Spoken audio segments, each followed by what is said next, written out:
Vimos dos cosas. Primero, el anuncio de Jesús de la venida del Espíritu Santo, la orden de Jesús a que ellos pudieran esperar esta promesa, ¿no? La promesa del Espíritu Santo. También vimos que allí hubo una suerte de elección del reemplazante de Judas. Y luego vimos que realmente la gente empezó a reunirse. O sea, mientras ellos esperaban el Espíritu Santo, ellos no estuvieron inactivos ese tiempo mientras esperaban el Espíritu Santo, ¿ok? Ellos estuvieron bastante activos. Ellos se reunieron a orar, estaban entregados de continuo, dice el verso 14 del capítulo 1, a la oración. Este grupo de discípulos, con las mujeres, con la María, con los hermanos, y estaban ahí en un lugar en un aposento. Y entonces estaba un grupo como de 120 personas allí en ese lugar, y comenzaron a hacer esto. O sea, empezaron a reunirse, a juntarse, a orar, a compartir entre ellos mientras esperaba la promesa del Espíritu Santo que llegara, ¿no? Entonces, cuando dice el verso 1, cuando llegó el día de Pentecostés, estaban todos juntos en un mismo lugar, y de repente vino del cielo un ruido como el de una ráfaga de viento impetuoso que llenó toda la casa donde estaban sentados. Y se les aparecieron lenguas como de fuego que, repartiéndose, se posaron sobre cada uno de ellos. Todos fueron llenos del Espíritu Santo y comenzaron a hablar en otras lenguas según el Espíritu les daba habilidad para expresarse. Entonces, lo primero que vemos es que empieza esto dando una fecha importante. Es el día de Pentecostés, ¿okay? Que era la fiesta de las semanas, ¿no? También se llamaba la fiesta de las semanas, que era una fiesta judía, la segunda de las tres fiestas más importantes del pueblo de Israel. Y era una fiesta relacionada con las cosechas, ¿no? Pentecostés significa 50º, nada más, 50 días después de la Pascua. Es tan simple como eso, ¿ok? Entonces, en base a esa cuenta, obviamente nosotros podemos sacar la cuenta de que esto sucedió 10 días después de que Jesús anunció que iba a venir el Espíritu Santo. Se demoró 10 días en llegar el Espíritu Santo. Todos esos días los discípulos estaban ahí pacientemente esperando en oración. Y esto sucedió a la hora tercera, según lo que nos dice el versículo 15. El versículo 15 dice, es la hora tercera. Significa eso que eran las 9 de la mañana, ¿okay? Entonces era bien temprano. Ahora, llegando entonces este día, 10 días después del anuncio de Jesús, estaban todos juntos en un mismo lugar. Y eso es interesante. Vamos a ver mucho estas palabras, y ya las hemos visto. Estas dos palabras que están mencionadas aquí. Es esto de estar juntos, de estar unánimes, de estar en un mismo espíritu. Está en muchos lugares en estos primeros dos capítulos. Y entonces es importante porque hace la diferencia de estar juntos y estar a la vez en un mismo lugar. ¿Ya? No es lo mismo estar en un mismo lugar que estar en el mismo lugar, pero además estar en un mismo espíritu, en un mismo ánimo. Entonces tú puedes estar en un grupo en que están físicamente todos en un lugar, pero no necesariamente estar todos esperando algo, o todos con una misma disposición, o todos en una misma página, ¿no? Normalmente uno en los trabajos o en distintos lugares, incluso en las congregaciones, puede estar todos juntos físicamente, pero no necesariamente significa que todos estén juntos en un mismo sentir, desde el corazón, ¿no? En este caso, no solamente están todos juntos en un mismo espacio, sino que además están todos unidos en un mismo espíritu, todos esperando la promesa que Jesús les había dado.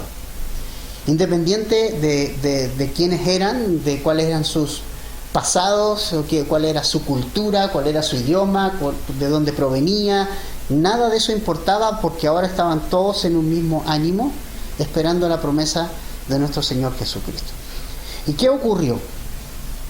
empieza a manifestarse algo extraño, obviamente, de repente, dice el verso 2, de repente. Esto no fue algo con aviso, no fue algo que se haya preparado de antemano, y eso es muy importante. Las cosas de Dios no son premeditadas. Cuando Dios quiere moverse en algo, Dios no necesita de nuestra ayuda ni nuestra premeditación. Dios lo va a hacer. Y Dios lo va a hacer en el momento que menos nosotros esperábamos. Esto no se programa. Por eso que los avivamientos no son programados. Nadie puede decir, voy a tener un avivamiento hoy día, ¿no? O sea, eso es algo que Dios ve y Dios programa. Y Dios sabe. Y Dios hace en su soberana y divina voluntad. Aquí vemos que fue simplemente de repente. ¿Y qué ocurrió? ¿Cuáles son las señales y cosas que pasaron en esta oportunidad? Recuerden, nunca el Espíritu Santo había venido a este mundo de esta forma. Nunca el Espíritu Santo había obrado o había actuado o había venido de esta forma. Obviamente los discípulos tenían una experiencia con el Espíritu Santo, y recuerden ustedes que incluso hay en dos oportunidades Jesús envió a sus discípulos, primero a los 12 los envió a predicar, ¿se acuerdan? Y ellos recibieron la autoridad y el poder del Señor, del Espíritu Santo. En otra oportunidad fueron 70, otro grupo distinto, que también fueron enviados. O sea, había una cierta experiencia del Espíritu Santo. El Espíritu Santo no existe a partir de este momento, o sea, es eterno, ¿ok? Pero de esta forma se marca aquí, familia, el inicio de la era de los gentiles o la era de la iglesia, ¿ok? Aquí comienza el Señor a trabajar a través de la iglesia, a través de los gentiles, a través de todo el mundo que venga a Jesús. Este es el inicio, se marca el inicio de ese periodo nuevo, ¿ok? Dios se va de Israel, le pone una pausa al trato con Israel, y ahora se va a los gentiles. La era de los gentiles, se conoce como la era de los gentiles, ¿no? Entonces, comienza aquí el tema.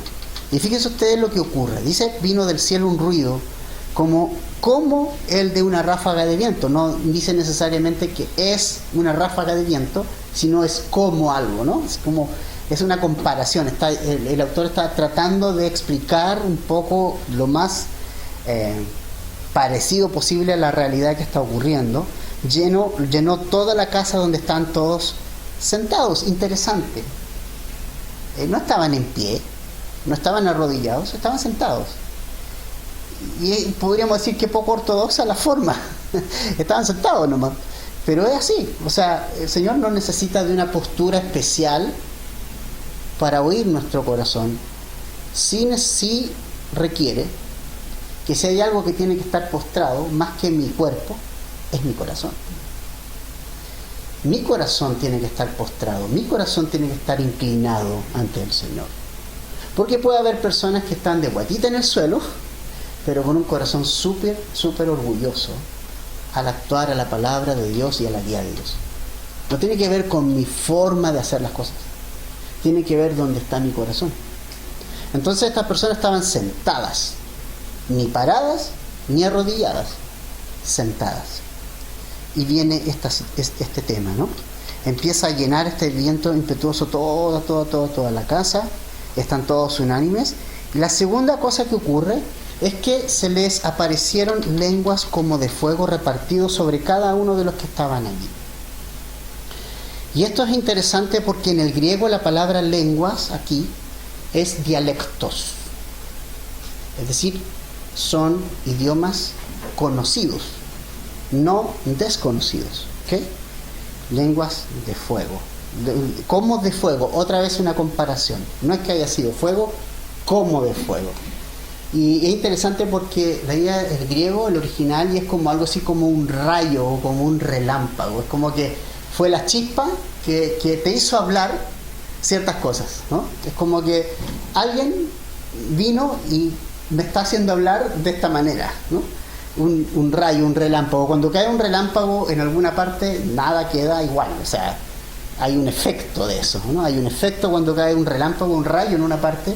Si cae sobre un árbol, el árbol se quema, se se abre, se incendia, y obviamente más o menos ese es el sentido que tiene aquí. O sea, vino el rayo, vino el Espíritu Santo y provocó en el instante que las personas comenzaran a hablar sobre cada uno de ellos, empezaron a hablar estos dialectos en el griego, estos idiomas. ¿Ok? Importante. Esa fue la segunda señal, o la más importante que podemos ver o que ocurre en esta ocasión. Y dice que es sobre cada uno de ellos. No hubo ninguno que quedara afuera. ¿Ok?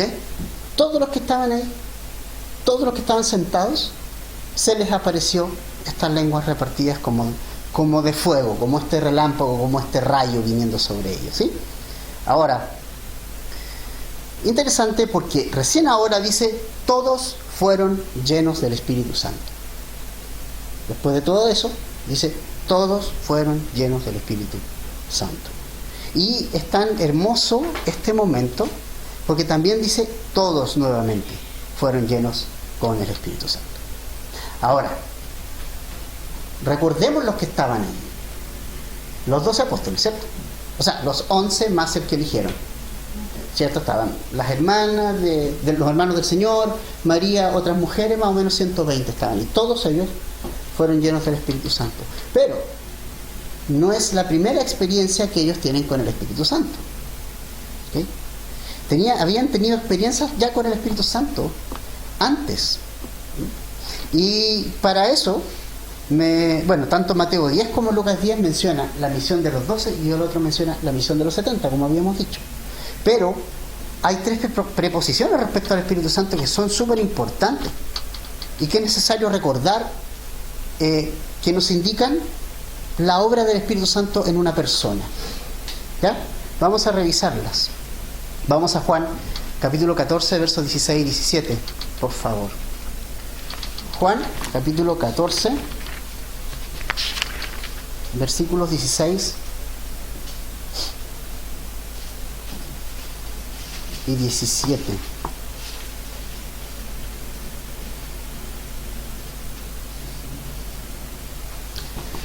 Juan capítulo 14, versos 16 y 17. Dice, entonces yo rogaré al Padre, está hablando Jesús aquí, y Él les dará otro consolador o intercesor, para que esté con ustedes para siempre. O sea, no se va a ir del lado de ellos, va a estar siempre. Es decir, el Espíritu de verdad. Aquí en el mundo no puede recibir porque ni lo ve ni lo conoce. Pero ustedes sí lo conocen porque mora con ustedes, tiempo presente, y estará en ustedes, tiempo futuro. ¿Ok? O sea, hasta este momento que Jesús les está hablando estas cosas, esto es una semana antes de la muerte de Jesús, les está diciendo, ustedes, el Espíritu Santo mora con ustedes. Y entonces la primera preposición que aparece aquí respecto al Espíritu Santo es la preposición con, que en el griego es para. Es de la misma raíz de parakletos, ¿no? Alguien que está al lado de. Entonces, en la preposición para es al lado de. O sea, lo que Jesús le está diciendo a sus discípulos es, en este momento, el Espíritu Santo está al lado de ustedes. ¿Ya? Entonces, ¿qué está haciendo? Versículo 8 y 9 del capítulo 16 de Juan. Capítulo 16 de Juan, versos 8 y 9. Y cuando Él venga, el Espíritu Santo, convencerá al mundo de pecado, de justicia y de juicio. De pecado, porque no creen en mí. De justicia, porque yo voy al Padre y ustedes no me verán más. Y de juicio, porque el príncipe de este mundo ha sido juzgado. Entonces, la primera preposición, la preposición con, es en referencia a que el Espíritu Santo no está dentro de la persona, pero sí está al lado de la persona. Está convenciéndolo. Está trayendo la atención hacia Jesús. está manteniéndolo ahí, ardiendo su corazón por esa búsqueda de Jesús constantemente. Pero la segunda preposición del mismo pasaje de Juan que leímos hace un ratito, ¿ya? Jesús les anuncia: estará en ustedes. Ahora, esa preposición en también es la misma en griego y significa dentro de ustedes estará, tiempo futuro. ¿Cuándo sucede eso y por qué no estaba en los discípulos antes de la cruz? Porque para que el Espíritu Santo esté dentro del corazón de una persona, tiene que creer en la muerte y resurrección de Jesús. Por eso es que antes no podía estar dentro, pero luego sí. Una vez que Jesús resucita, en Juan capítulo 20, versículo 22, vemos el siguiente pasaje que es muy importante.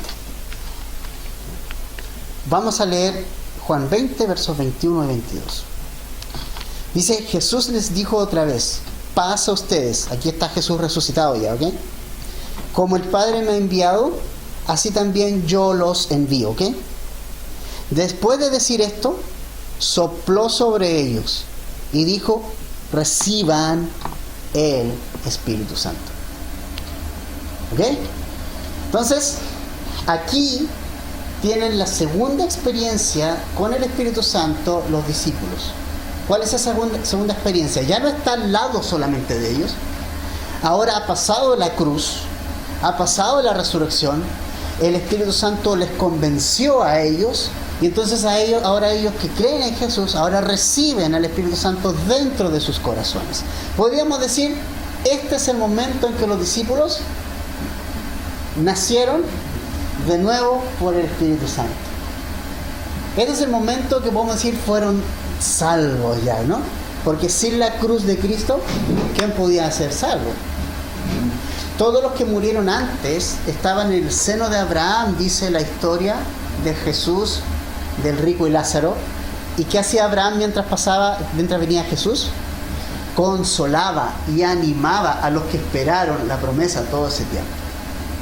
Pero una vez venida la cruz de Jesús y una vez la muerte y la resurrección de Jesús, entonces ahora sí, y ahora se produce ese nuevo nacimiento. Y me gusta eso de sopló, porque esa palabra es muy parecida y muy similar a lo que ocurre en el Génesis, cuando Dios sopla aliento de vida en el hombre. Pero resulta que el hombre había muerto espiritualmente después de Génesis 3. Entonces ahora es como que Dios le devuelve la vida espiritual al hombre, una vez que el hombre cree que Jesús es el que pagó el precio por sus pecados. Una vez que el hombre se arrepiente y corre a la cruz de Jesús, cree en su muerte y en su resurrección, y entonces esas personas son nacidas de nuevo por el Espíritu Santo, y es como si el Señor les diera vida de nuevo. Vuelven a vivir, volvimos a vivir, volvemos a nacer cuando nosotros le entregamos nuestra vida a Jesús. El Espíritu Santo viene sobre nosotros, o viene a nosotros,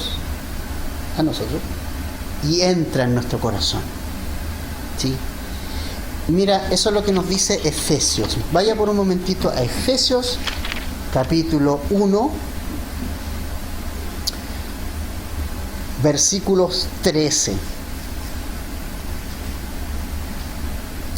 y 14. Efesios 1, 13 y 14.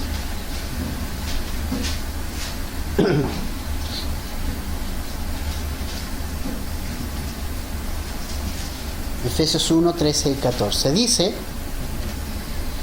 en él también ustedes, después de escuchar el mensaje de la verdad, el evangelio de su salvación, y aquí está la condición, y habiendo creído, fueron sellados en él con el Espíritu Santo de la promesa, que nos es dado como garantía de nuestra herencia, con miras a la redención de la posesión adquirida para alabanza de su gloria. ¿Diga? Nuevamente acá dice que una vez que nosotros creímos, escuchamos el mensaje de Jesús y creímos en él, entonces el Espíritu Santo fue dado por Dios a nosotros. y entonces nacimos de nuevo por el Espíritu Santo. Pero viene esa tercera preposición que era tan importante y que la vemos en Hechos 1:8, o la vimos en Hechos 1:8. Dice Hechos 1:8: pero recibirán poder cuando el Espíritu venga sobre ustedes. Y ahí está la tercera preposición. Con, al lado de, en, dentro de. Pero ahora falta una: sobre ustedes. Y esa preposición sobre es epi en el griego. Epi. Que los significados que tiene es como algo que rebosa, ¿no? Sí, rebosa. Es como lleno, sobre, ¿no? Sobre ellos, rebosar. Y hay un ejemplo que es bien gráfico y que me gusta mucho, que da el pastor Chuck Smith respecto a esto. Que cuando uno es creyente, es como que el Espíritu Santo, bueno, somos un vaso, nosotros seamos un vaso, por ejemplo. Entonces, hay un jarrito con agua al lado. Entonces, es como cuando venimos al Señor, el jarrito se allega a nosotros antes de venir el Señor, y el jarrito de agua quiere vertir su agüita en nosotros, pero nosotros tenemos que abrirle el vasito. Entonces, creer en Jesús es como que yo le digo al jarro, lléname, o sea, puedes meter tu agüita en el vasito, ¿no? En mi corazón. Entonces, el agüita entra en el vaso y te lo llena. ¿Sí? Pero el sobre, la llenura, es como si el agua que está en ese jarrón no dejara de ser vertida al vaso, sino que lo continuara llenando hasta arriba y rebosa el vaso. ¿Y qué pasa cuando un vaso se rebosa? Obviamente se derrama. ¿Sí? ¿Cierto? Se derrama. ¿Y qué provoca que un vaso se derrame? Provoca que el agua va a vertirse hacia afuera y va a empezar a mojar todo lo que hay alrededor. Entonces, fíjate lo que dijo Jesús. Cuando eso ocurra, cuando venga el Espíritu sobre ustedes, le dijo a los discípulos, cuando ustedes sean llenos del Espíritu, van a poder hacer testigos míos hasta lo último de la tierra. ¿Ok? Yo me imagino a los discípulos así como, oye, tenemos que ir a lo último de la tierra. ¿Cómo lo vamos a hacer? O sea, piensen un momento, no habían aviones, no habían trenes, ni autos, ni internet, ni nada. Entonces tú dices, ¿cómo lo vamos a hacer? Y Dios les dice, ¿saben, muchachos? Le dijo Jesús, no se preocupen, porque ustedes van a tener, lo único que hace falta para que ustedes cumplan eso, es que sean llenos del Espíritu Santo, para que sean esos mártires, esos testigos donde ustedes vayan. Recordemos que esa es la finalidad, ¿no? Entonces, en estas tres preposiciones vemos las tres formas en que el Espíritu Santo interactúa con nosotros. Una persona no creyente no tiene el Espíritu Santo dentro, pero oramos para que el Espíritu Santo inicie ese proceso de convicción, ¿cierto?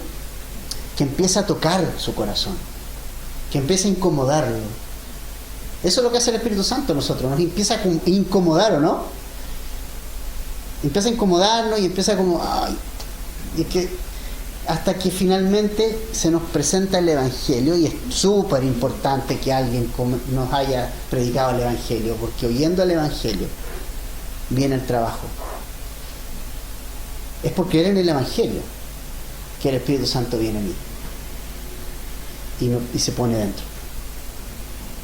Entonces viene ese segundo proceso, pero viene el tercero, por el cual siento que se ora por cualquier cosa menos por esa tercera preposición. Siento que muchas veces oramos tanto por tantas cosas, pero siento que no oramos lo suficiente por esa tercera preposición. Así honestamente, ¿cuántas veces oramos que el Señor nos llene con su Espíritu? A lo mejor no dudo que muchos oren así, pero debería ser una oración diaria y constante. Señor, lléname de tu Espíritu. Señor, que tu Espíritu me rebose mi vida. ¿Okay? Lléname de ti. Y entonces esas tres cosas son tan importantes, esas tres preposiciones. Necesitamos ese poder de lo alto para ser los testigos que Jesús quiere que seamos. Ahora, volviendo un poco a nuestro pasaje, todos fueron llenos del Espíritu Santo y lo primero que hicieron fue comenzar a hablar según el Espíritu le daba la habilidad para expresarse. Y fíjense lo que dice el versículo 5.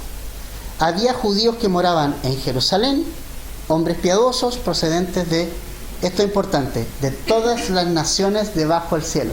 O sea, no solo había personas que hablaban un dialecto, sino también había personas que hablaban otros dialectos. Al ocurrir, dice el verso 6, este estruendo, la multitud se juntó y estaban desconcertados porque cada uno los oía hablar a la otra persona, a los que estaban ahí, en su propia lengua. O sea, imagínate, están hablando un idioma que se entiende, es un idioma que otros pueden entender perfecto. Ahora, interesante, mira lo que dice el verso 7. Estaban asombrados y se maravillaban diciendo, miren, ¿no son galileos estos que están hablando? O sea, no es, estas personas no es que no tienen nada que ver con nuestro dialecto, no lo manejan. ¿Cómo es que cada uno de nosotros los oímos hablar en nuestra lengua? ¿Y qué cosas hablaban? En la que hemos nacido. Partos, medos y elamitas, habitantes de Mesopotamia, Judea, Capadocia, del Ponto, del Asia, de Frigia, de Panfilia, de Egipto, de las regiones de Libia alrededor de Cirene, viajeros de Roma, tanto judíos como prosélitos, cretenses y árabes, los oímos hablar. ¿Qué hablaban? En nuestros propios idiomas. ¿Qué hablaban? Las maravillas de Dios.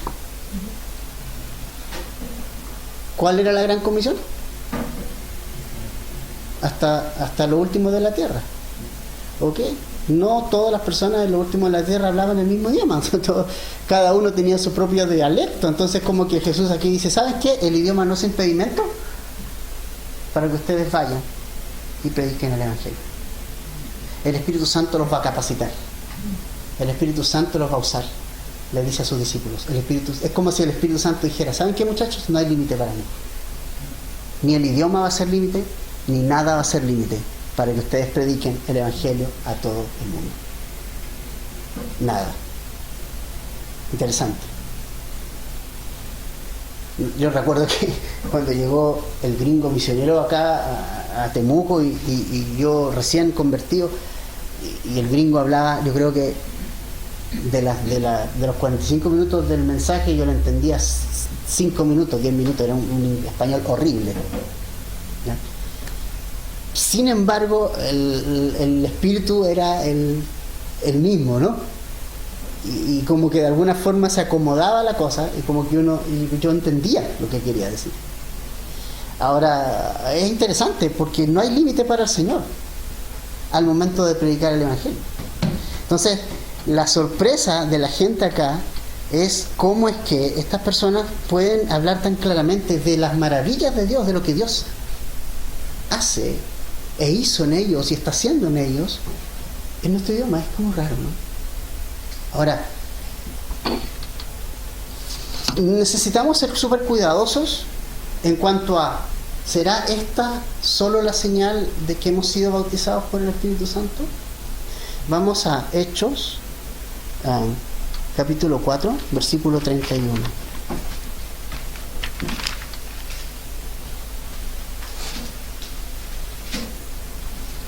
Voy a ponerlo en contexto. Pedro y Juan fueron arrestados. Ellos estuvieron frente al concilio. Fueron amenazados, fueron puestos en libertad.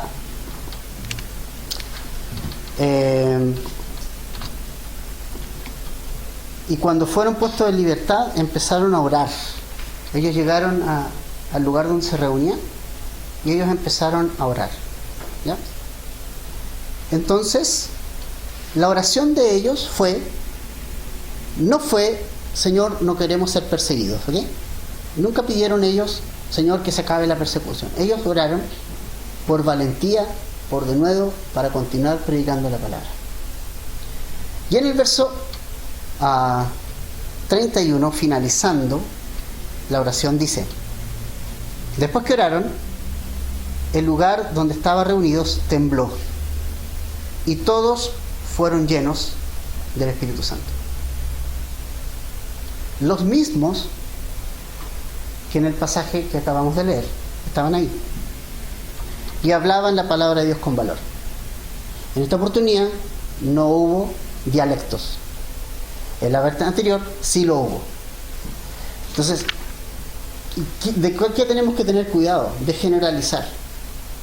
De decir, mira, la señal de la llenura del Espíritu Santo solo es esto. ¿Okay? Porque no funciona. No lo vemos en la Biblia. Vemos muchas cosas. De muchas maneras. Dios habla de muchas maneras. ¿Cómo habló Dios en Sinaí? ¿Qué vio el pueblo? Relámpagos y truenos. Horrible, o sea, imagínate. Pero, ¿cómo Dios le habló a Elías? En el silbido del viento. Súper suave. Entonces, no podemos encasillar. Solo tiene que haber lenguas como la señal de llenura del Espíritu Santo. O no, las lenguas nunca más. Debemos de entender que eso depende. O sea, si a ti te pasa, gloria a Dios. Yo he visto, sí, y conozco personas que el Señor las ha bautizado de esa forma, con el Espíritu Santo. También conozco otras personas que no pasa nada, pero que al correr de los días uno se da cuenta que algo pasa en mi vida que está diferente. Algo pasó, algo ocurrió. Porque si hay algo que importa, sí, es que nunca una experiencia sin cambio es genuina. El Espíritu Santo siempre nos va a llevar a cambios. Entonces puede haber una señal muy extraordinaria, pero si no hay cambio, es difícil que sea una señal realmente. ¿Ok? Entonces, es importante no encasillar el tema del Espíritu Santo. Lo interesante y lo importante aquí es que esta gente está hablando dialectos en que los demás pueden escuchar el mensaje de Dios de una manera muy clara, ¿no? Entonces por eso estaban perplejos, y unos se decían a otros, ¿qué es esto? Pero otros se burlaban y decían, estos están borrachos, ¿no? Estos están curados, estos vienen de un carrete, no sé qué pasó, ¿no? Porque ¿cómo les escuchamos hablar en forma tan clara las maravillas de Dios? Entonces, qué importante es esto. O sea, nosotros, familia, necesitamos entender esto, necesitamos desear esto. Dice el Señor Jesucristo, mira, ustedes siendo malos padres, siendo malos, mira la concepción que tiene Jesús de nosotros. Ustedes siendo malos, saben dar buenas dádivas a sus hijos cuando sus hijos se lo piden, ¿verdad? O sea, si nuestro hijo nos pide un pan, no le vamos a dar una piedra.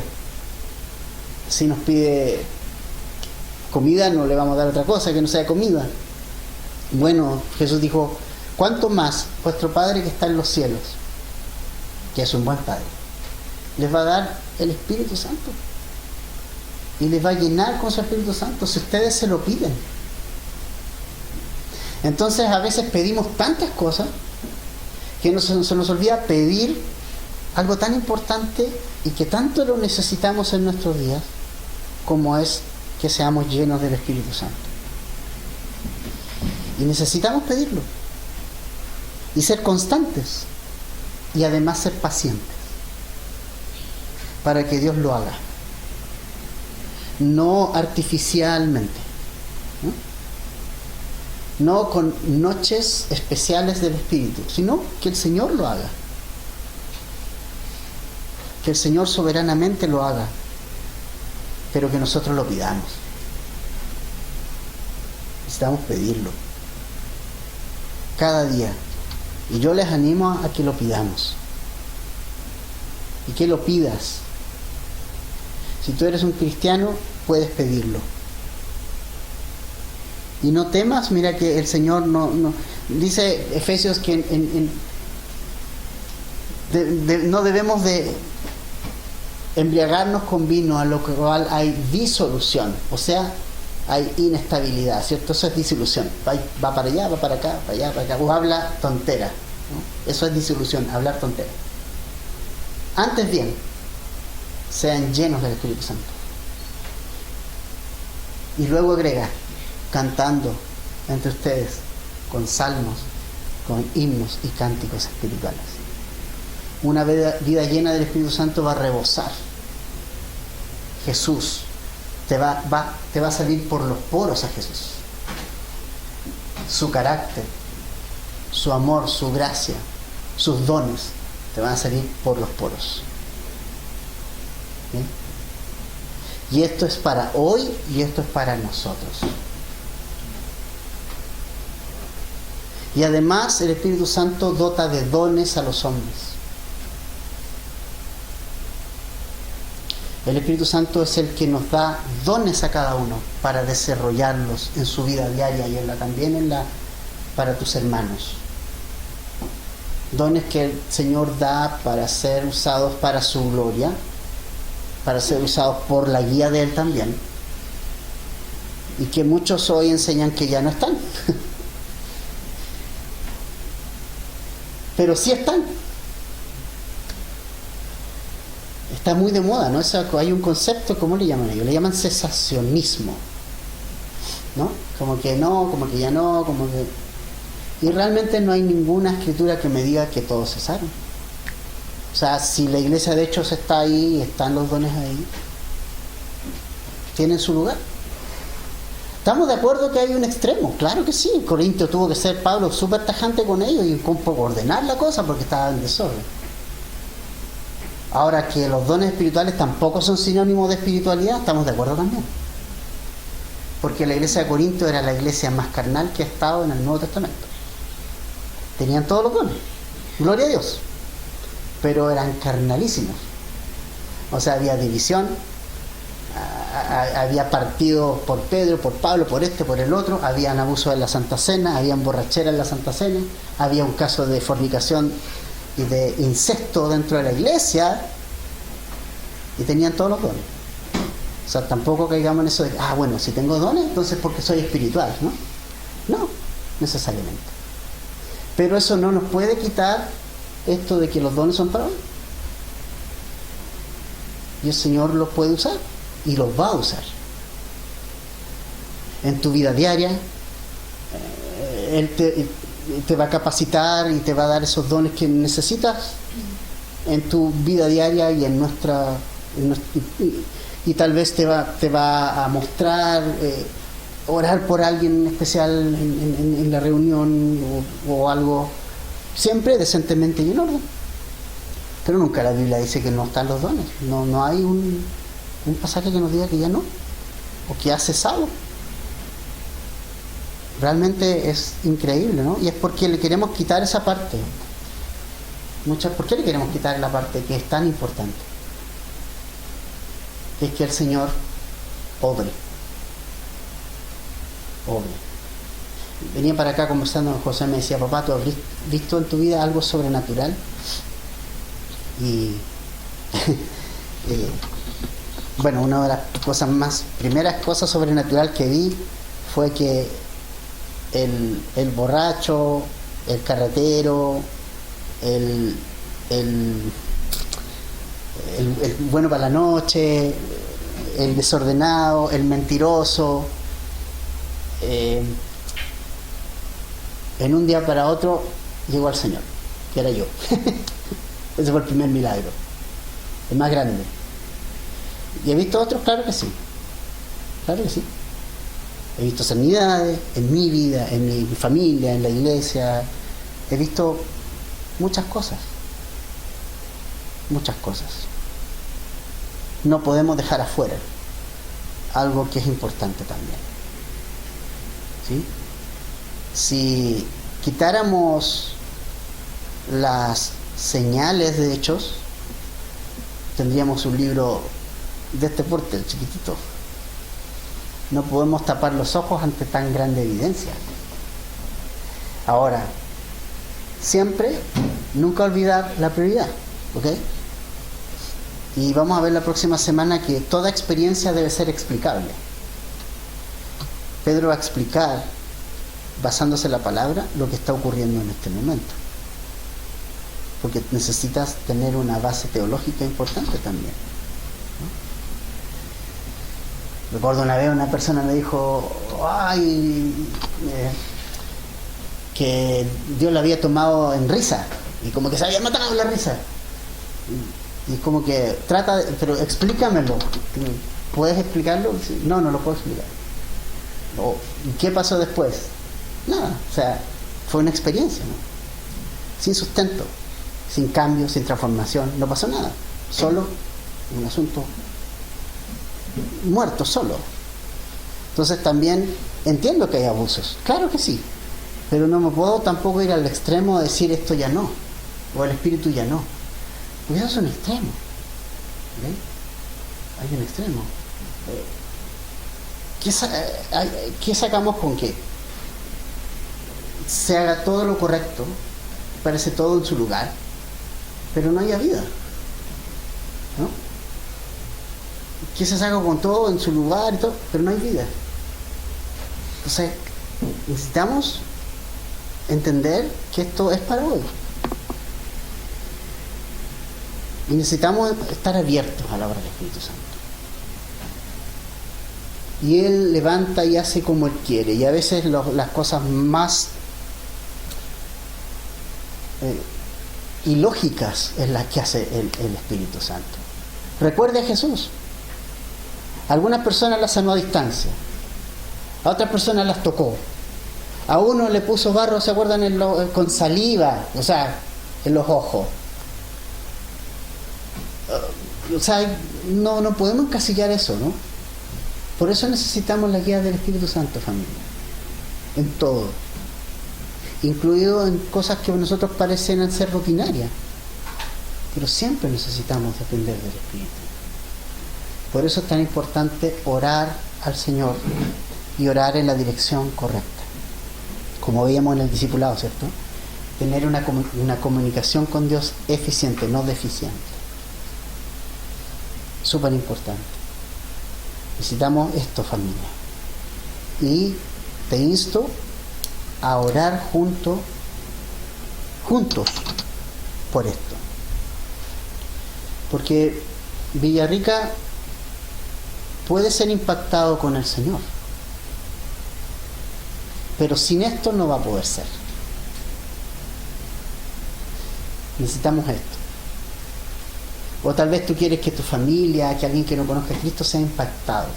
Deja que el Señor impacte tu vida primero, que te llene. Te aseguro que va a venir el resto. Deja que tu vaso se llene. Deja que tu vaso se rebose con agua, para que tu vaso se derrame alrededor y empiece a mojar a los demás. Y te empiecen a decir, yo quiero eso que tú tienes. Yo quiero eso. Yo quiero eso. Yo lo quiero. Y espero que todos también queramos. ¿Oramos, familia?